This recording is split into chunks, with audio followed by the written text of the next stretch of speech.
मी बनवतोय पिझ्झा। हे सगळं पिझ्झाचं सामान आहे आणि हे पिझ्झा बेस आहे आणि मी बाकीचं काम माझ्या भावांना लावलंय, एकटी तर मी सगळं काही करू शकत नाही ना। तर एक अंकित करतोय लसण शिलायचं काम, देवेश त्याला मदत करतोय आणि डुगू देवेशला मदत करतीये आणि उदय करतोय मेन काम, मेन म्हणजे थोडं बहुत मेन काम, कांदा आणि शिमला मिर्च। उदय हाय गाईज, आज मी बनवते पिझ्झा। तर मी आता पिझ्झाचा सॉस बनवते, तर चला मी काय काय टाकते पिझ्झा सॉस मध्ये बघूया। हे घेतलंय मी शेजवान चटणी, tomato sauce, red chilli sauce, soya sauce आणि हे सफोलाचं मेयोनीज। चल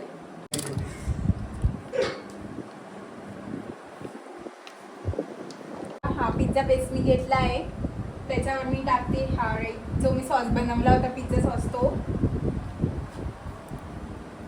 मस्त पिझ्झा सॉस मी असं भरून लावतीये, कारण त्याची टेस्ट लागली पाहिजे ना।